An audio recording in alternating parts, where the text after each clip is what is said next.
So first of all, let's just look at what happens with your thyroid function. So your thyroid is a butterfly-shaped gland at the base of your neck, and your pituitary gland sits at the very base of your brain. So your pituitary gland is the master gland, they call it. It regulates all the hormones in your body. So the job of the pituitary relating to the thyroid is to tell the thyroid to produce thyroid hormone. And so that is called TSH, thyroid-stimulating hormone. And that is what most medical doctors will check if your thyroid function is suspected as being a problem. And so the symptoms that go along with that are things like fatigue. That's one of the biggest symptoms, especially in the afternoon. Trouble losing weight, feeling chilly when others are comfortable, a slower heart rate. If you have thinning of your eyebrows in the last 1/3, that's another symptom that your thyroid could be low. Slow bowels, you should have at least one good bowel movement a day and preferably two, but if you struggle for that, your thyroid could be behind that. So when you have some of those symptoms, your doctor may order the thyroid-stimulating hormone test. It's a very common test that your medical doctor would run. But there's so much more to it than that. This is why so many people are missed. They think they don't have a problem, or they think their problem is being properly managed because this TSH is in a good range, but it doesn't tell the story at all. Let's look at the rest of what your thyroid should be tested for. Your pituitary has produced the thyroid-stimulating hormone to tell your thyroid to produce. Here's what happens next. Your thyroid gland takes something called a thyroid peroxidase enzyme to create the thyroid hormone called T4. And T4 is turned into T3, which is a more active thyroid hormone. But T4 is the original hormone that your thyroid gland produces. And what is T4? It's iodine and thyroglobulin, which is a protein, attached together with each other, and there's 4 units of this. 1, 2, 3, 4. This is T4. Now, your liver, kidneys, brain, and gut are all involved in converting this T4 to the active thyroid hormone T3. So what happens is your liver, kidneys, brain, and gut are able to remove one of these iodine plus thyroglobulin molecules. They remove one, take it back to the thyroid to be recycled, and now you have T3. This is your active thyroid hormone. So again, your doctor may test TSH, your doctor may test T4, your doctor might even test T3, but that's not the whole story. I want you to remember these 2 other functions that are necessary for this whole thing to happen. One is thyroid peroxidase enzyme, and the other one is a protein called thyroglobulin. So remember that, and let's go to the next step. So you've seen the complex of what's necessary to produce the thyroid hormone that keeps your metabolism active. But what could go wrong? Lots of things can go wrong. Number 1, you could have an autoimmune process going on. Autoimmune is when your own immune system attacks a tissue in your body. Now, your immune system is not dumb. It does not randomly do this. It happens when your body has been affected by certain toxins and stressors, and that confuse the immune system to feel like the enemy is this particular tissue, or in this case, protein or enzyme. And so what can happen is that your immune system can either attack that thyroglobulin, or it can attack the thyroid peroxidase. And if you remember, those are necessary to create the original thyroid hormone T4, and then also in so to create the T4, and also what the T4 is made of includes the thyroglobulin protein. So these are very essential, and if your immune system is attacking either one of these, you can have a problem that's flying under the radar. The second thing that could go wrong is suboptimal function in the conversion of T4 to T3. Remember, T3 is the active hormone. That's the one that gives you energy. That's the one that makes your metabolism work the way it's supposed to. So if you recall, your liver, your kidneys, your brain, and your gut are what converts the T4 to the T3. And how many people have congested livers? Good grief, almost everybody I work with. How many people have a bad gut? Want to guess? Again, almost everybody I work with. So there are ways that these can be not functioning at their optimal and cause your thyroid hormones to not be produced effectively. The next thing that could go wrong is the lack of nutrients that you need to create the thyroid hormone and make all this go. So you need iodine. If you remember, the T4, the T3 is iodine and thyroglobulin hooked together. So you need the iodine, you need zinc, you need selenium, you need the amino acid tyrosine, and you need adequate iron. If any of these are lacking, you don't have the building materials you need to make this entire complex function the way it's supposed to.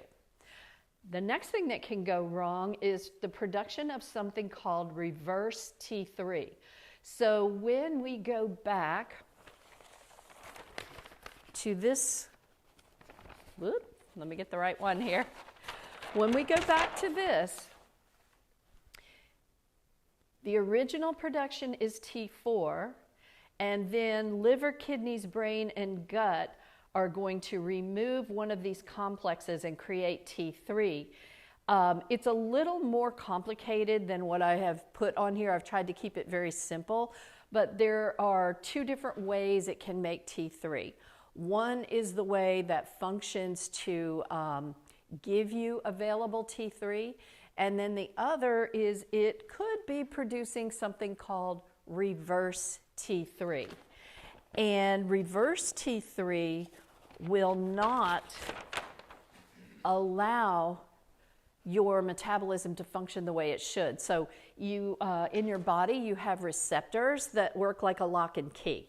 Okay, so for metabolism to work, you've got this receptor for T3, and T3 fits into this lock properly and gets the metabolic machinery going.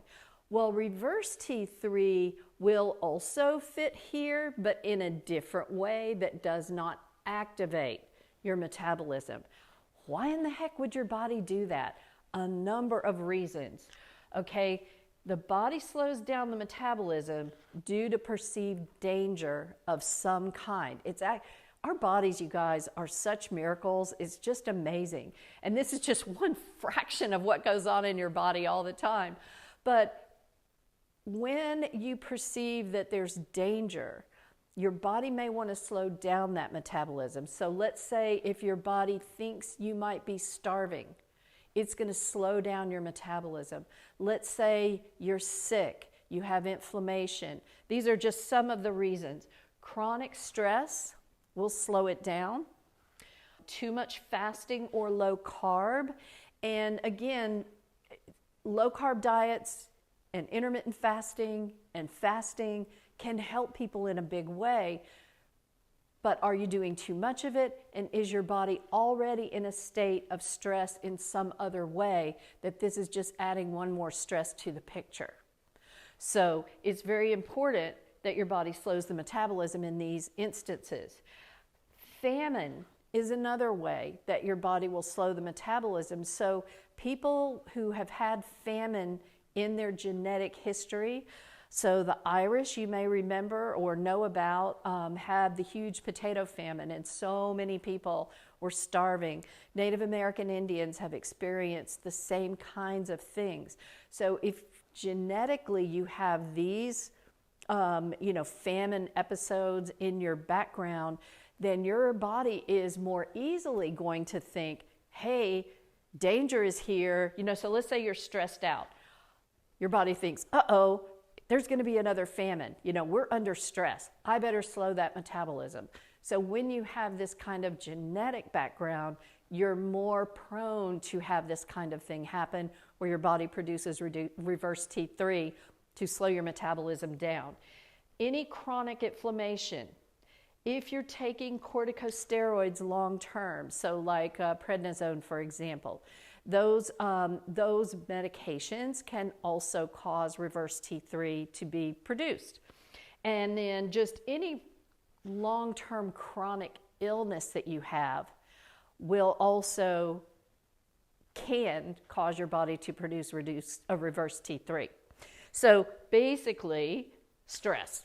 You could sum all that up into different kinds of stress, and your body says, uh-oh, I better conserve the energy here, not metabolize it up so fast. Let me conserve this energy and slow down my metabolism so I can handle whatever these stressful things are. So what kind of tests should you run to see what kind of condition your thyroid could be in? So unfortunately, medical doctors are not commonly trained in all the ins and outs that can go wrong with the process of producing thyroid in adequate quantities to keep your metabolism where it needs to be. And so they will test your TSH, your thyroid-stimulating hormone, and that should be done. They might test your T4 and your T3, but that's where it usually ends. Now, I've put here free T4 and free T3 because those are the usable forms. You can test total T4, total T3, but the free means it's not bound with another protein and you're actually able to use it. So I like TSH, free T4, free T3. Then you should have the autoimmune tests done as well. There's two different kinds of antibodies, two ways that your immune system could be attacking. One is that thyroid peroxidase that we talked about earlier, but you could be producing antibodies against thyroid peroxidase. You could be producing antibodies against the thyroglobulin. Either one of these is interfering with your thyroid function, and both of them need to be run. So sometimes a doctor will run one of them, but not the other one. So those should be done. It's unusual, unless you're seeing a functional medicine doc, that your doctor will look at reverse T3, but it should be looked at. So reverse T3 is very important too. So these are the basic thyroid tests. But if you remember, we also have to be sure that the liver, the kidneys, the brain, and the gut are in decent shape. So to get a broad picture of that, you should get the complete blood count, otherwise known as CBC. This will tell you, basically about your iron, if there's something to concern with there, because that's one of the vital nutrients. You should have the complete metabolic panel, otherwise known as CMP, and that will tell you about stress to the liver, how well the kidneys are functioning, because again, those are essential to convert that T4 to T3. And then, in my opinion, it's also important to know about your cortisol levels, because if they're not correct, it's also going to interfere with your thyroid balance and production of the proper hormones. Now, you can get just a cortisol test of your blood, but that's going to be one snapshot in time. And cortisol follows a rhythm, and that rhythm can be off. So I like what's called the adrenal stress 24-hour Saber Science Kit test. What you're doing is you're taking saliva samples at 4 different times throughout the day, and they will measure the cortisol, so you'll be able to see actually the rhythm of what your cortisol is doing, and that will indicate whether you've got the proper support from the adrenal glands to help this process. And then finally, I like the vitamin D test, because vitamin D actually is a hormone, and it's very important that you have adequate vitamin D levels, which would be between 60 and 80 on a blood test, to be able to function properly. Now, the challenge is you may not be able to get your doctor to run all of these tests. If you have not reached your insurance deductible, you're going to pay more for these tests out of pocket if your insurance doesn't cover them than you would pay if you ordered them yourself. So here is a website. It's directlabs.com/Vitality Project. This is my link to Direct Labs, and I have put together a group of featured tests, which includes everything here except the reverse T3, which you can just in the search bar also add reverse T3. The tests are way less expensive than what you're going to pay for. Now, if your deductible is reached and your insurance will cover any of these, by all means, do it. But fill in the blanks through Direct Labs because you're going to save a lot of money and you're not going to have to argue with anybody about whether to run the test or not.